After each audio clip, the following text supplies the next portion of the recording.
ओम शांति। प्रिय आत्माओं, बहनों और भाइयों, आज का विषय है शिवोहाम। शास्त्र कहते हैं ब्रह्मा देवताय नमः, विष्णु देवताय नमः, शंकर देवताय नमः और शिव परमात्माय नमः। प्रश्न उठता है कि शिव परमात्मा कौन है? क्या ये अपने को शिवोहाम कहने वाले सन्यासी ही शिव परमात्मा हैं?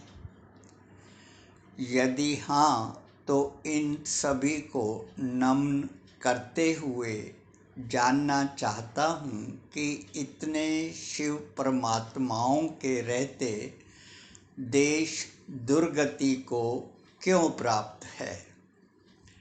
दूसरा प्रश्न, शिव परमात्मा तो जगत पिता है, क्या अपने को शिवोहाम कहने वाले जगत पिता हैं? शिव परमात्मा पालनहार है, मुक्ति जीवन मुक्ति का दाता है, विधाता है, जन्म मरण से न्यारा है। क्या ये सब विशेषताएं इनमें हैं? यदि नहीं, तो ये कैसे शिवोहाम हैं, कैसे शिव परमात्मा हैं?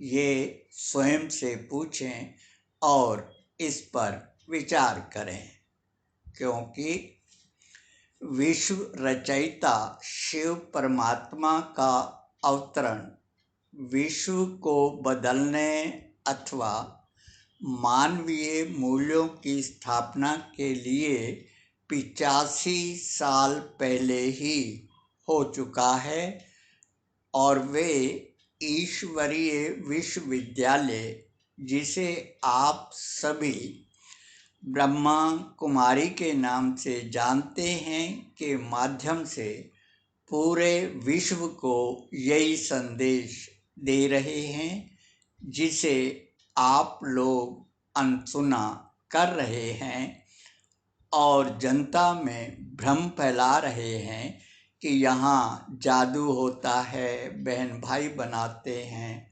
पता नहीं और क्या क्या बोलते हैं, बोल रहे हैं। इसमें सारी गलती इनकी भी नहीं है। ब्रह्मा कुमारी संस्था के पदाधिकारियों की भी है, जो अपने जीवन से ईश्वरीय अवतरण का संदेश नहीं दे सके। ये भी सन्यासियों की तरह चरित्र निर्माण के बजाय भवनों के निर्माण और उनके विस्तार में लग लक्ष्य से भटक गए।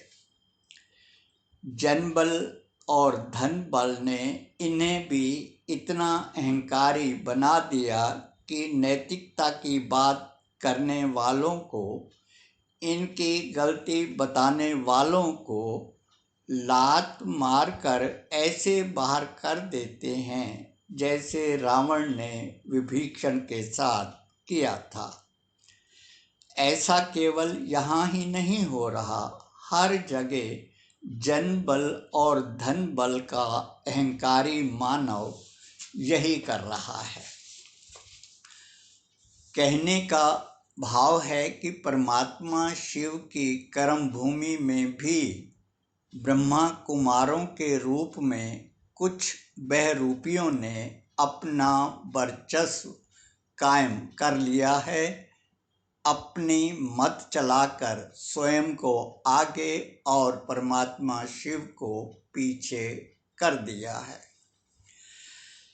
आप कह सकते हैं कि ये ऐसा क्यों करेंगे? आप इस प्रश्न का उत्तर इस उदाहरण से समझ जाएंगे। जीते जी क्राइस्ट को सूली पर चढ़ा देते हैं और बाद में उसे मानने लगते हैं।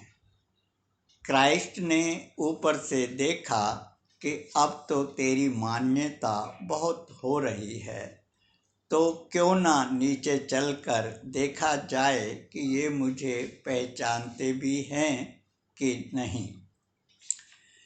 एक दिन क्राइस्ट चर्च में आकर खड़े हो गए।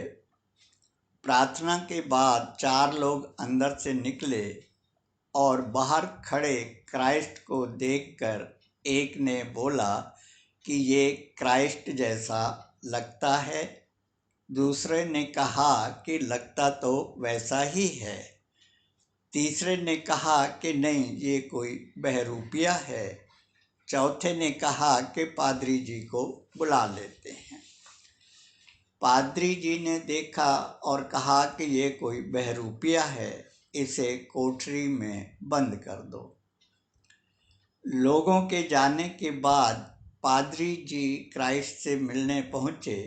क्राइस्ट ने कहा, पादरी जी, क्या आपने भी मुझे नहीं पहचाना? पादरी ने कहा कि पहचान तो लिया महाराज, लेकिन अब आपका यहाँ क्या काम? आप आ गए तो हमें पूछेगा कौन? यही कारण है कि हर क्षेत्र में आधी पते जमाए बैठे लोगों ने ही, इन मायावी बादलों ने ही परमात्मा शिव को ढक रखा है, कोठरी में बंद कर रखा है। अब आपका प्रश्न होगा कि परमात्मा इनसे बाहर निकलेंगे कैसे? एक कहावत है ना कि जब सीधे उंगली घी नहीं निकलता तो उंगली को टेढ़ा करना पड़ता है। वैसे तो शिव बहुत भोला है, उसे भोलानाथ भी कहते हैं, लेकिन जब यही भोलानाथ बम बम करने लगता है तो ऐसे अत्याचारियों को अपनी मौत दिखाई देने लगती है और ये इधर उधर भागने लगते हैं। इन्हें मानने वाले भक्त अथवा चेले समझ ही नहीं पाते कि ये इधर उधर क्यों भाग रहे हैं। ये तो अपने को भगवान माने बैठे थे, शिवो हम माने बैठे थे, शिव बाबा माने बैठे थे। अब इनको क्या हुआ? क्यों हमें छोड़कर भाग रहे हैं? अब हमारा क्या होगा? अब तुम्हारा कल्याण होगा, क्योंकि विश्व कल्याणकारी परमात्मा शिव विश्व का कल्याण करने आए हैं, मुक्ति जीवन मुक्ति देने आए हैं, देकर ही जाएंगे। ये मैं गारंटी के साथ कह सकता हूँ, कह रहा हूँ।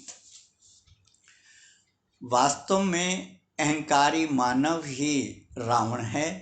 इन्होंने ही भोले जन साधारण रूपी सीताओं को अपनी जंजीरों में जकड़ रखा है, जिस प्रकार रावण ने जकड़ रखा था। ऐसी सीताओं को मुक्त कराने के लिए ही भगवान को अवतरित होना पड़ता है, अवतरित हुए हैं। जब समझाने के सारे रास्ते बंद हो जाते हैं तो तभी पांडवों को युद्ध के मैदान में उतारकर इनको इनकी असलियत बतानी पड़ती है, बताते हैं। 5000 साल पहले भी बताई थी, अब भी बताएंगे। पांडव ना तो सन्यासी थे और ना ही गुरु। पांडव सद्गृहस्थ थे। परमात्मा सन्यासियों के नहीं, सद्गृहस्थ के सारथी बनते हैं, बने हैं। एक बार कौरव पांडव पत्रिका में लिखा कि गीता ज्ञान दाता श्री कृष्ण नहीं, परमात्मा शिव हैं, जिसे पढ़कर पुरी के जगत गुरु शंकराचार्य जी ने लिखा कि ऐसा लिखने की तुम्हारी हिम्मत कैसे हुई? आप में दम हो तो मैं फला तारीख को दिल्ली अशोक विहार के शिव मंदिर में आ रहा हूँ, मुझसे आकर मिलो। मेरी पत्नी आशा कहने लगी, मैं भी साथ चलूँगी। मैंने कहा, ये सन्यासी बहुत अहंकारी होते हैं, इन्होंने कुछ ऐसा कह दिया तो तुम बर्दाश्त नहीं कर पाओगी और खेल बिगड़ जाएगा, इसलिए मैं अकेला ही जाऊंगा। मैं जब शिव मंदिर पहुंचा, मंदिर की पहली मंजिल पर जगत गुरु जी तख्त पर विराजमान थे। नीचे कुछ सेठ और शिष्य बैठे हुए थे। उस समय टेप रिकॉर्ड पर वार्तालाप चल रहा था। जगत गुरु जी प्रश्नों के उत्तर दे रहे थे। ये सब खड़ा होकर मैं देख रहा था। जब जगत गुरु जी का ध्यान मेरी तरफ गया तो बोले, आप कौन हैं? मैंने कहा, आपने बुलाया है, मैं कौरव पांडव से आया हूँ। बस फिर क्या था, इतना सुनते ही शुरू हो गए कि तुम ऐसे हो वैसे हो, बोलने लग गए। बीच बीच में कहते बताओ और फिर शुरू हो जाते। जब इन्होंने ऐसा कई बार किया तो वहाँ मौजूद सेठों ने कहा कि आप इन्हें बोलने का मौका तो दें। तब कहीं जाकर कहा, अब मैं आधा घंटा चुप रहूँगा, आप बताओ। मैंने कहा, जी मुझे केवल 2 मिनट चाहिए। मैंने जगत गुरु जी से पूछा कि जब गीता ज्ञान दिया जा रहा था तब किसने सुना था? बोले, अर्जुन ने। अर्जुन सन्यासी था या गृहस्थी? बोले, गृहस्थी था। मैंने कहा, जब सन्यासियों ने गीता ज्ञान सुना ही नहीं तो जानेंगे भी कैसे कि गीता ज्ञान किसने दिया और गीता ज्ञान दाता कौन है? इतना सुनते ही क्रोध में तमतमाए जगत गुरु जी का हाथ उठ गया। मैंने भी कह दिया, किसी को बुलाकर उसके साथ ऐसा व्यवहार करना, यदि आपका धर्म यही कहता है तो इसे आप अवश्य पूरा कीजिए। यदि मैं कायर होता तो यहाँ आता ही नहीं। इतना सुनते ही वहाँ सन्नाटा छा गया। उस सन्नाटे को चीरते हुए मैंने जाने की इजाज़त चाही और वापस